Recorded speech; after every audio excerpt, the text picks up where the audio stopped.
आणि राज्याचे मुख्यमंत्री एकनाथ शिंदे यांच्या जोरदार आरोपांमुळे हिवाळी अधिवेशनाचा क्लायमॅक्स रंगत असतानाच त्यामध्ये एंट्री झाली ती देवेंद्र फडणवीसांची आणि त्यांनी सुद्धा गुन्हेगारी, आर्थिक परिस्थिती यावरनं जोरदार राजकीय फायटिंग केली। पाहूया फडणवीसांनी विरोधकांना कशी सडेतोड उत्तर दिली। देवेंद्र फडणवीसांचं भाषण मी एकदा ऐकलं। मी फडतोच नाहीये, काढतोच आहे। चांगलं भाषण होतं। पण अध्यक्ष महोदय, या नागपूरमध्ये काय परिस्थिती आहे? नागपूरमध्ये चोर लुटारू यांनी हैदोस घातलाय। लुटारूंची राजधानी झालेली आहे नागपूर आणि त्यामुळे अध्यक्ष महोदय, नागपुरात सरासरी रोज 3 घरांमध्ये चोरटे हात साफ करतात। नागपूरकरांच्या तोंडी हेच वाक्य असतं, हे देवा तुम्हीच सांगा आता घर सुरक्षित कसे ठेवायचे। आता काही लोकांचं नागपूरवर विशेष प्रेम आहे।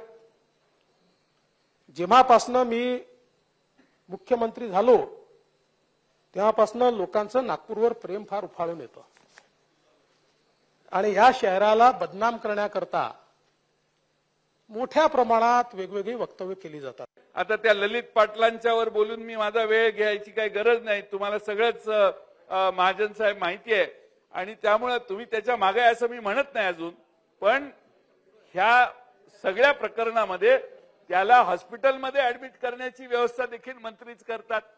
त्याला त्या हॉस्पिटलमधून पळून जाण्यासाठी व्यवस्था चालूच आहे आणि ड्रगचा त्या ठिकाणी फार मोठा त्याचा कारभार आहे।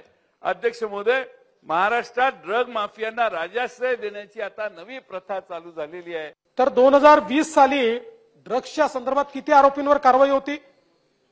5321। आणि मागील वर्षात किती लोकांवर त्या ठिकाणी झालेली आहे? 13125। आणि आता जर आपण हे सरकार आल्यापासून बघितलं तर 24000 लोकांवर ड्रग्सची कारवाई आम्ही या ठिकाणी केली आहे। महिलांची सुरक्षितता या संदर्भातल्या काही गोष्टी या आपल्याला लक्ष घालून कमी करणं आवश्यक आहे। महिलांच्या पॉस्कोची देखील परिस्थिती तीच आहे। 2021 ला देखील गुन्ह्यात वाढ झाली आहे। 22 ला 964 वरून 20 सालचे आता 22 साली 1184 वर केसेस गेलेले आहेत आणि त्यामुळे हे सरकार महिलांना सुरक्षितता देण्यासाठी पूर्णपणाने कमी पडते अध्यक्ष महोदय। आणि त्यामुळे पोलीस डिपार्टमेंटमध्ये पोलीस भरती करण्याचं हे सरकार का टाळतं हे आम्हाला कळत नाही। जी परिस्थिती रंगवली जाते की जणू काही महाराष्ट्रात खूप बलात्कार होत आहेत आणि महाराष्ट्रातली कायदा आणि सुव्यवस्था बिघडलेली आहे। आज बलात्कारामध्ये महाराष्ट्र 16व्या क्रमांकावर आहे।